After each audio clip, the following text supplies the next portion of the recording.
भगवान कान के बिना सब कुछ सुनते हैं। भगवान की जो आंख है जीवात्मा को ज्ञान वैराग्य देने के लिए। भगवान प्रेम से जिसको देखते हैं, राम देवे नजर तुमको, तो सभी सूरत राम की है। ज्ञान तो भगवान जब कृपा करके देते हैं वो ज्ञान बुद्धि में कायम टिकता है। बहुत पुस्तक पढ़ने से ज्ञान की उत्पत्ति होती है। 2-4 महीने कोई पुस्तक पढ़ना छोड़ देवे, धीरे धीरे वो ज्ञान को भूल जाए। भक्ति से, भगवत कृपा से जो ज्ञान प्रकट होता है वो ज्ञान कायम टिकता है।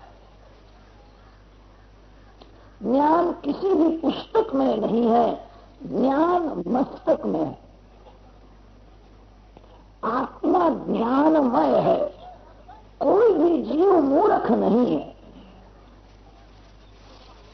ईश्वर अंश जीव अविनाशी, चेतन अमल सहज सुख राशि।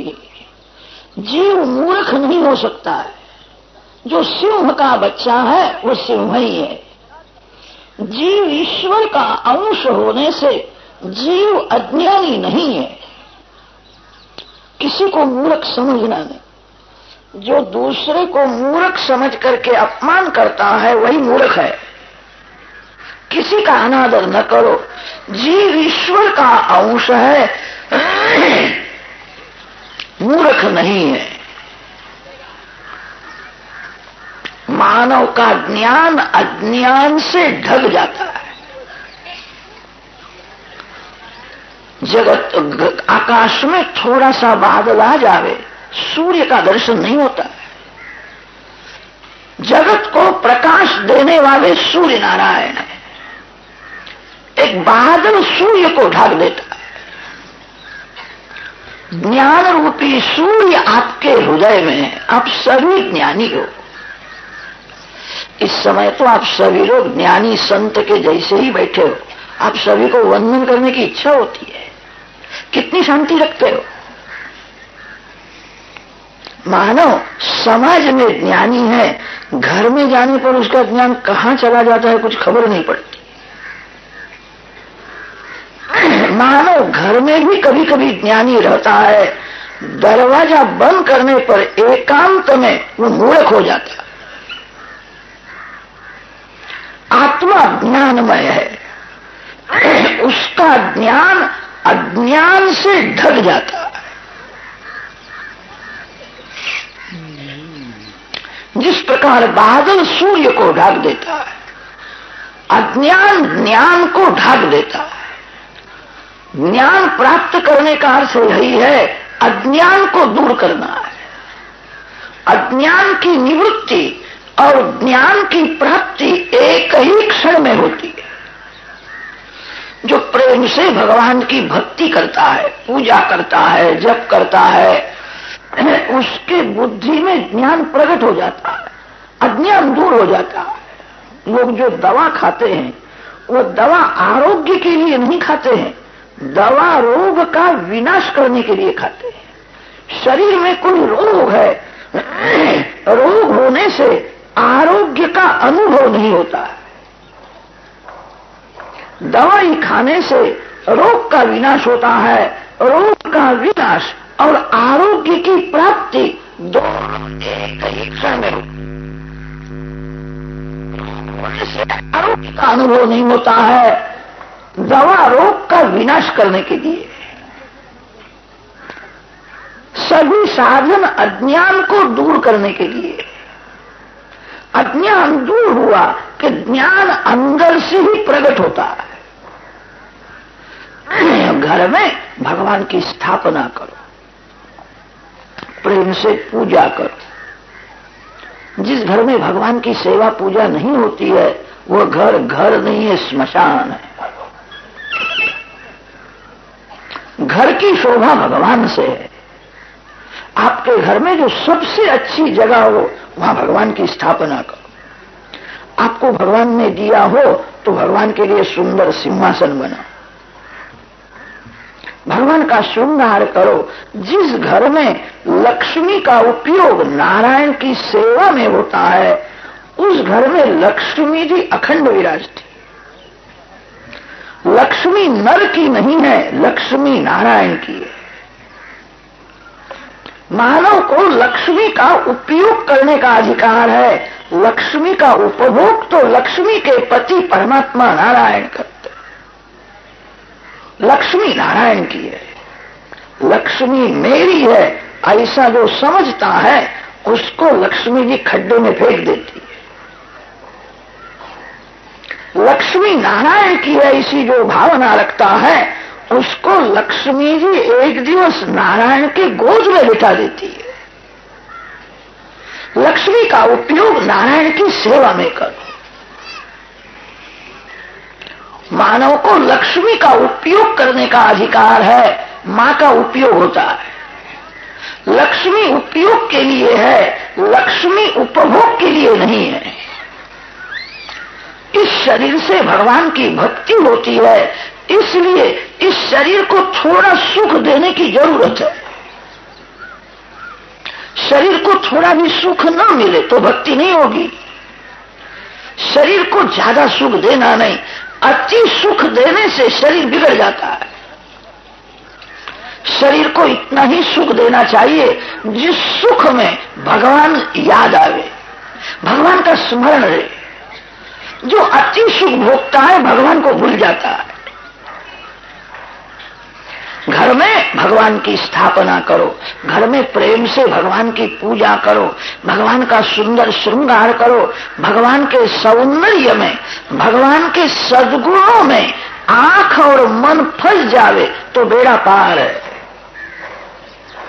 आपको सौंदर्य कहां दिखता है? जिसको संसार में सौंदर्य दिखता है वो भगवान की भक्ति करता ही नहीं, वो संसार की ही भक्ति करता है। जिसको दृढ़ विश्वास हुआ है कोई स्त्री सुंदर नहीं है, कोई पुरुष सुंदर नहीं है, जगत सुंदर नहीं है, मेरे भगवान सुंदर है। भगवान के सौंदर्य में आंख और मन जब फंस जाता है तभी जीवन सुधरने लगता है। भगवान निर्दोष है, भगवान सर्व सद्गुण संपन्न है। भगवान का सुंदर श्रृंगार करो, भगवान में आंख स्थिर करो। मन को स्थिर करना कठिन है, आंख को स्थिर करना कठिन नहीं है। कदाच मन चंचल हुए तो होने दो, आंख स्थिर करो, आंख भगवान में रखो, भगवान के नाम का जप करो। भगवान को कहना एक बार मेरे को नजर दो। जो भगवान में आंख स्थिर करता है, भगवान के नाम का जप करता है, उसको भगवान नजर देते हैं। भगवान जिसको नजर देते हैं उसके बुद्धि में ज्ञान प्रकट हो जाता है। ज्ञान को उत्पन्न न करो, ज्ञान को प्रकट करो। अंदर से जो ज्ञान प्रकट होता है वह ज्ञान कभी भूलता नहीं। पुस्तक पढ़ करके जो ज्ञानी हुआ है उसका ज्ञान टिकता नहीं। भक्ति मां है और ज्ञान वैराग्य जो बालक है। जहां मां जाती है पीछे से बालक दौड़ता हुआ वहां आता है। जहां भक्ति है वहां ज्ञान वैराग प्रकट हो जाता है। विदुर जी के जैसी भक्ति, विदुर जी कैसी भक्ति करते थे कल उसका थोड़ा वर्णन किया था। ध्यान करते हैं, प्रेम से बालकृष्ण की पूजा करते हैं, प्रभु के नाम का जप करते हैं, विष्णु सहस्रनाम का पाठ करते हैं, भगवान को भोग लगाते हैं, आंख बंद करके ऐसी भावना करते मेरे बालकृष्ण धीरे धीरे भोजन करते हैं। भावना से भक्ति बढ़ती है। भक्ति मार्ग में भावना मुख्य है और ज्ञान मार्ग में ध्यान मुख्य है। ज्ञानी पुरुष सर्वकाल सावधान रहते हैं। भगवान का ध्यान न होवे तो मन संसार का ध्यान करेगा। भगवान का ध्यान जब छूटता है तभी मन संसार का चिंतन करता है। संसार का चिंतन करने से मन बिगड़ जाता है। ज्ञानी पुरुष सावधान रहते हैं मन संसार का ध्यान न करे। ज्ञान मार्ग में ध्यान मुख्य है और भक्ति मार्ग में भावना मुख्य है। मेरे भगवान भोजन करते हैं, मेरे भगवान खेलते हैं। भक्त इसी भावना में तन्मय रहते हैं। दिन भर विदुर जी बाल कृष्णलाल की बहुत प्रेम से भक्ति करते थे। अति से भूख लगती है तब एक बार थोड़ा रूखा सूखा भोजन कर लेते। पत्नी के साथ सत्संग करते। ऐसा उनका पवित्र जीवन था। उनका प्रेम बढ़ गया। भगवान को भूख लगी। वेदों ने ऐसा वर्णन किया है, भगवान कभी खाते नहीं। भगवान को पानी पीने की इच्छा नहीं होती है। भगवान आनंद स्वरूप है। ऋग्वेद में वर्णन आया है, द्वासु पर्णा सयुजा सखाया समानम वृक्षम परिशस्व जाते तयोरन्य पिप्पलम स्वादुवत्ति अन्य अनश्नन नभिचाकशेति। संसार वृक्ष में दो पक्षी बैठे हैं। एक पक्षी का नाम है जीव और दूसरा जो पक्षी है उसका नाम है शिव। जीव रूपी पक्षी विषय रूपी फल खाता ही रहता है, विषय भोगता है, भूखा ही रहता है। भोगी की कभी तृप्ति नहीं होती है, भोगी भूखा ही रहता है। जीव विषय रूपी फल सुख भोगता रहता है। एक अश्नन अन्य अनश्नन। एक दुर्बल है, एक पुष्ट है। जीव दुर्बल है, शिव आनंद स्वरूप है। अपने स्वरूप में साक्षी भाव में आनंद में स्थिर रहते हैं। एक अश्नन अन्य अनश्नन। वेद में वर्णन आता है परमात्मा कभी खाते नहीं है, भगवान कभी पानी पीते नहीं है। भगवान तो आनंद स्वरूप है। भगवान सभी को खिलाते हैं। भगवान विश्वंभर है। थोड़ा विचार करो, भगवान को कदाच भूख लग जावे तो भगवान की भूख को शांत कर सकता है? भगवान की भूख भी भगवान की जैसी है। भगवान की भूख शांत कोई नहीं कर सकता। भगवान को किसी वस्तु की भूख नहीं है, प्रेम की भूख भगवान को है। भगवान सर्वकाल प्रेम के भूखे ही रहते हैं। परमात्मा जीव को प्रेम देते हैं और जीव के पास प्रभु प्रेम ही मांगते हैं। किसी वैष्णव के हृदय में प्रेम जब बहुत बढ़ जाता है तब भगवान को भूख लगती है। भगवान की भक्ति ऐसी करो कि आपके घर में भगवान को खाने की इच्छा हो। प्रभु के साथ ऐसा प्रेम करो। जहां अतिशय प्रेम होता है वहां मानव मांग करके खाता है। जहां कम प्रेम है वहां कोई देवे तो भी लेता नहीं है। किसी के घर में आप भोजन करने के लिए गए थे, भोजन हो गया है, अब उठने की तैयारी है।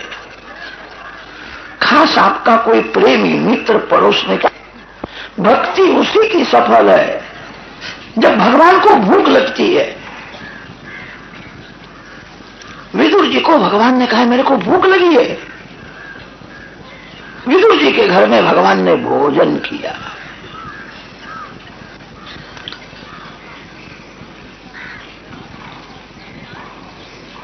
भक्तों के हृदय में प्रेम जब बढ़ जाता है तब भगवान को खाने की इच्छा होती है। गोपियों का प्रेम बहुत बढ़ गया था, इसलिए बालकृष्ण को गोपियों के घर में माखन खाने की इच्छा होती थी।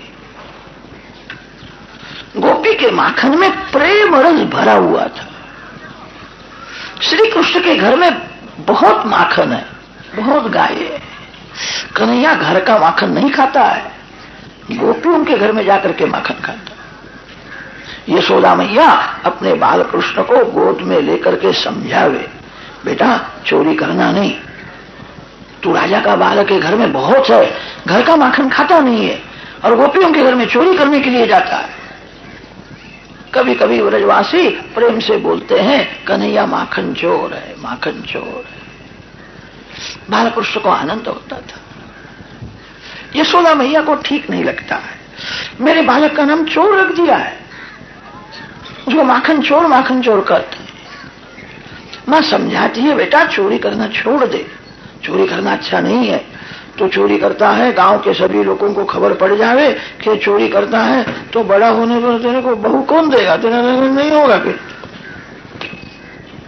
यशोदा मैया बालकृष्ण को समझाती है, चोरी करना छोड़ दे, तू घर का माखन क्यों नहीं खाता। बालकृष्ण ने कहा, मैया मेरे को घर का माखन भाता ही नहीं है, गोपियों का माखन बहुत मीठा होता है। अरे गोपी के माखन में मिठास है कि गोपी के प्रेम में मिठास है। प्रेम रस अति मधुर रस है। आपका शत्रु आपको बर्फी देवे, वो बर्फी आपको कड़वी लगती है। मिठाई में मिठास नहीं है, मिठास तो प्रेम में है। प्रेम रस अति मधुर रस है। गोपी प्रेम की मूर्ति है, गोपी का प्रेम बहुत बढ़ गया है, इसीलिए गोपी का माखन बालकृष्ण को बहुत भाता है। भगवान की भक्ति ऐसी करो, जहां प्रेम है, जहां पवित्रता है, वही परमात्मा भोजन करते हैं। विदुर जी का जीवन कैसा था, कल कथा में वर्णन किया था। विदुर जी के जैसी भक्ति करो, ऐसी इच्छा तो रखो, भगवान मेरे घर में आवे, मेरे घर में भगवान भोजन करे, मेरे को देखना है। कैसा भोजन करते हैं?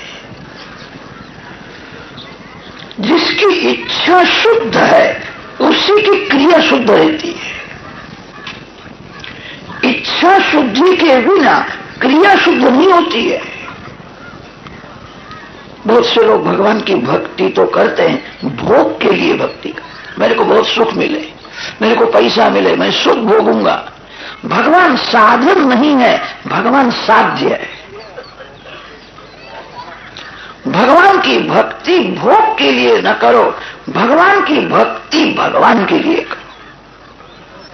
विदुर पत्नी का मनोरथ है, एक बार भगवान मेरे घर में आए, मेरी वृद्धावस्था है, प्रभु के पास कुछ मांगना नहीं है, अब शरीर बहुत दिन नहीं रहेगा, मेरी एक ही भावना है, एक बार श्री कृष्ण मेरे घर में आए, मेरे घर में भोजन करे, मेरे को देखना है। कैसा भोजन करे? विदुर पत्नी का प्रेम बहुत बढ़ गया था, इसलिए भगवान को भूख लगी थी। बड़े बड़े राजा लोग स्वागत करते हैं, भगवान को निमंत्रण देते हैं, किसी के घर में गए नहीं, बिना निमंत्रण विदुर जी के घर में आए। ईश्वर को कौन निमंत्रण दे सकता है? जो लक्ष्मी का पति है, जो जगत का मालिक है, उसको कोई कह सकता है मेरे घर में भोजन? वहां परमात्मा आते हैं। विदुर जी की भक्ति सफल हुई है, विदुर जी को कृतार्थ किया है। आप विदुर जी के जैसी भक्ति, ऐसी इच्छा तो रखो, भगवान का मेरे को दर्शन हो, भगवान मेरे घर में आवे, भगवान भोजन करे, मेरा जीवन सफल हो जाए। विदुर जी को कृतार्थ किया है और फिर श्री कृष्ण भगवान धर्मराजा को मिलने के लिए गए। विदुर जी ने विचार किया, कौरवों के यहां श्री कृष्ण ने पानी का भी स्वीकार नहीं किया, पानी भी लिया नहीं। मेरे को ऐसा लगता है अब कौरवों का विनाश होगा, कौरवों का विनाश करने की भगवान को इच्छा है, इसलिए उनके घर का पानी भी नहीं पिया। श्री कृष्ण कौरवों का विनाश करेंगे ऐसा लगता है। विदुर जी समझ गए। विदुर जी ने विचार किया, एक बार मैं धृतराष्ट्र को समझाऊं, मान जावे तो अच्छा है। धृतराष्ट्र का संग छोड़ करके विदुर जी गंगा किनारे भक्ति करते थे। दुर्जन से दूर रहो, दुर्जन में सद्भाव रखो। किसी भी जीव में जो कुभाव रखता है उसके भक्ति में बहुत विघ्न आता है। दुर्जन सज्जन, पाप पुण्य, शुभ अशुभ, धर्म अधर्म, सभी के आधार भगवान है। दुर्जन कहां से आया? दुर्जन से दूर हो, दुर्जन का तिरस्कार न करो, दुर्जन के लिए मन में सद्भाव रखो। मानव जिसको छोड़ता है उसके लिए मन में कुभाव रखता है, वो बहुत दुर्दुष्ट है, उसका नाम मत लो। कोई जीव दुष्ट नहीं है। जीव कुसंग से बिगड़ जाता है, माया से जीव बिगड़ता है। कभी कभी तो ऐसा भी हो जाता है जो अति पापी है उसके जीवन में कोई ऐसा प्रसंग आ जावे, अति पापी जल्दी सुधर जाता है, अति से भक्ति करता है। किसी भी जीव के लिए मन में सद्भाव रखो, सद्भाव से ही सत्कर्म सफल होता है। विदुर जी ने धृतराष्ट्र का संग तो छोड़ा है, धृतराष्ट्र के लिए मन में सद्भाव रखा है। उसको संग अच्छा नहीं, इसीलिए बुद्धि उसकी बिगड़ गई है। भगवान कृपा करे उसको सद्बुद्धि मिले तो ठीक है, एक बार मैं प्रयत्न करूंगा, उसको समझाऊंगा। विदुर जी प्रेम से धृतराष्ट्र को मिलने के लिए आए हैं। विदुर जी ने धृतराष्ट्र को सुंदर उपदेश दिया है। महाभारत के उद्योग पर्व में उसको विदुर नीति कहते हैं। यन्मन्त्रिणो वैदुरिकं वदन्ति। विदुर जी धृतराष्ट्र को समझाते हैं, याद रखना ये दुर्योधन तेरा पुत्र नहीं है, तेरा पाप है। अति से पाप बढ़ जाता है तब दुर्योधन के जैसा दुराचारी पुत्र उत्पन्न होता है जो वंश का विनाश करता है। ये तेरा विनाश करने के लिए आया है, ये तेरा पुत्र नहीं है, तेरा पाप है, दुष्ट है, दुराचारी है। उसके साथ तू प्रेम क्यों करता है? शास्त्रों में ऐसा लिखा है, पुत्र अति पापी होवे तो पिता पुत्र को एक पैसा भी न देवे। अति पापी को पैसा मिले तो ज्यादा पाप करेगा, उसको पैसा न मिले तो पाप कम करेगा। अति पापी को पैसा देना ये तो पाप करने की प्रेरणा है। दुर्योधन दुराचारी है, दुष्ट है। धृतराष्ट्र जानता है मेरा पुत्र लायक नहीं है, तो भी पुत्र में उसकी ऐसी ममता थी, दुर्योधन को सब राज दे दिया था। विदुर जी समझाते हैं ये ठीक नहीं है, तेरा विनाश करने के लिए ही तेरा पाप दुर्योधन के रूप से प्रकट हुआ है। दशरथ महाराज ने अनेक जन्म में बहुत तपस्या की थी, भगवान की सतत भक्ति करते थे। भगवान उनको अनेक बार कहते थे मांगो मांगो, कि मेरे को कुछ मांगना नहीं। भगवान को ऐसा हुआ इनका ऋण बढ़ गया है, अब मैं इनको क्या दूं, कुछ लेते ही नहीं, मैं इनका पुत्र हो जाऊं। जो जगत का मालिक है, जो जगत का पिता है, वो दशरथ महाराज का पुत्र हो गया। दशरथ सुकृत रामु धरी देहि, जनक सुकृत मूर्ति वही देहि। दशरथ महाराज की ही भक्ति बहुत बढ़ गई थी। भगवान को ऐसा हुआ इनका ऋण बढ़ गया है, मैं इनके ऋण में से कैसा मुक्त हूं, ये कुछ लेते नहीं है, अब मैं इनको पिता बनाऊं, मैं इनका पुत्र हो जाऊं। दशरथ महाराज जगत पिता के भी पिता हो गए। अति से पुण्य बढ़ता है तब सत्पुत्र का जन्म होता है, अति से पाप बढ़ जाता है तब दुर्योधन के जैसा दुराचारी पुत्र उत्पन्न होता है। पुत्र होने से माता पिता सुखी नहीं होते हैं, सत्पुत्र से सुख मिलता है। पुत्र लायक न हो तो दुख ही देता है। विदुर जी धृतराष्ट्र को समझाते हैं दुर्योधन का मुंह छोड़ दे, तो दुर्योधन में ममता रखता है, तेरे वंश का विनाश होने वाला है, कोई रहेगा नहीं। दुर्योधन की ममता तू छोड़ दे, राज तेरा है। धृतराष्ट्र ने ऐसा कहा है, मेरे को दृढ़ विश्वास है पांडव कभी युद्ध करने वाले नहीं, मैं उनको अच्छी तरह से जानता हूं। पांडव धर्मात्मा है, धर्म की मूर्ति है। पांडव तो ऐसा विचार करेंगे पैसे के लिए झगड़ा कौन करे, युद्ध करने से देश दुखी होगा। हम वन में रहेंगे, कंदमूल फल खाएंगे, भगवान की सतत भक्ति करेंगे, कौन झगड़ा करे।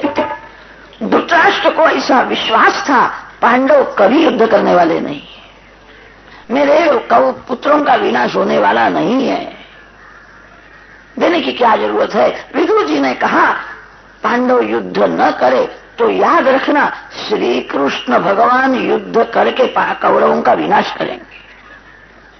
पार्थांस्तु देवो भगवान मुकुंदः गृहीतवान सक्षिति देवदेवः। पांडवों को भगवान ने अपना लिया है। पांडवों ने वन में बहुत दुख सहन किया है, अति दुख में पांडवों ने धर्म छोड़ा नहीं। जो धर्म को नहीं छोड़ता उसके साथ भगवान रहते हैं। कैसा भी ज्ञानी होवे, भक्त होवे, योगी होवे, भगवान वो धर्म को छोड़ देवे तो भगवान भी उसको छोड़ देते हैं। धर्म ही भगवान है। विष्णु सहस्रनाम में धर्म भगवान का नाम दिया है, धर्मो धर्म विदुत्तमः। भगवान श्री शंकराचार्य स्वामी ने इसके ऊपर भाष्य लिखा है, सनातन धर्म ही भगवान है। ज्ञान भक्ति के अभिमान में जो धर्म छोड़ता है उसके ज्ञान में बहुत विघ्न आता है। भक्ति के अभिमान में जो धर्म छोड़ता है, कितने लोग ऐसा समझते हैं हम ज्ञान में आगे बढ़े हैं, हम ध्यान करते हैं, किसी का भी हाथ का खाने में क्या हर्ज है, आत्मा निर्विकार है, मन चंगा तो कठोर में गंगा। बड़ी बड़ी ज्ञान की बातें करते हैं। भागवत में ऐसा लिखा है जिसको देह भान है उसको धर्म की जरूरत है। जिसको कभी याद ही नहीं आता मैं पुरुषों की स्त्री हूं, जो शरीर से अलग ही रहता है, ऐसे महापुरुष भी समाज को शिक्षण देने के लिए धर्म की मर्यादा में रहते हैं। अर्जुन ने भगवान को पूछा था आप जगत में क्यों आते हो, आपके अवतार का कारण क्या है। भगवान ने ऐसा नहीं कहा मैं किसी को मुक्ति देने के लिए आता हूं। भगवान ने ऐसा नहीं कहा मैं किसी को सुख देने के लिए आता हूं।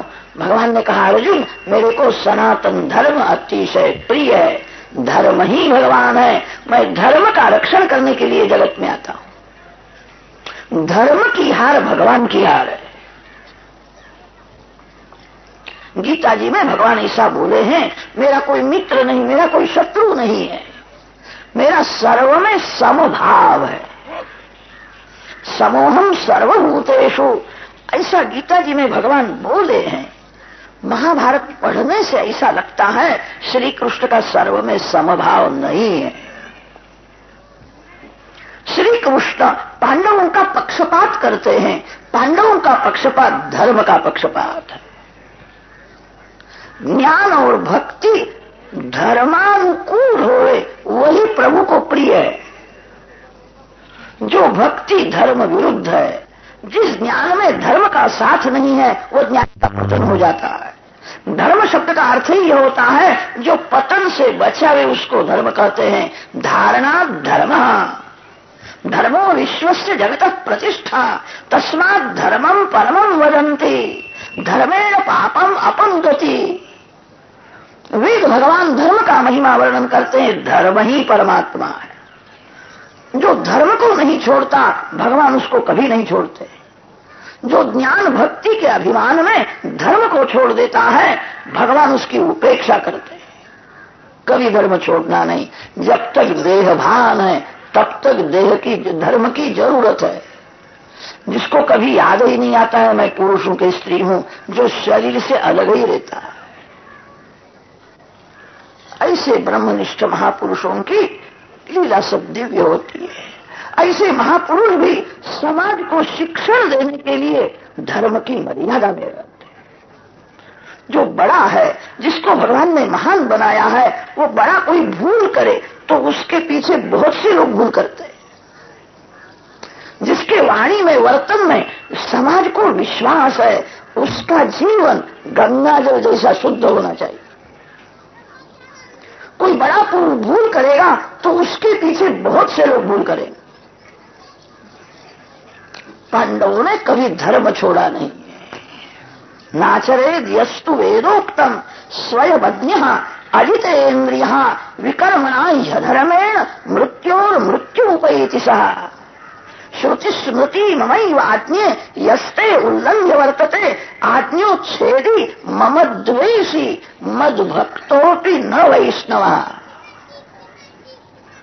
अपहाय निजं कर्म कृष्ण कृष्णेति वादिनः ते हरेर्द्वेषिणः प्रोक्ताः। धर्मार्थम जन्मयद्धरेः। भगवान को धर्म अतिशय प्रिय है। पांडवों ने कभी अपना धर्म छोड़ा नहीं। भगवान उनको छोड़ते नहीं है। जिस घर में धर्म है उसी घर में भगवान है। लोग पुस्तक पढ़ करके ब्रह्म ज्ञान की बातें करते हैं, उनकी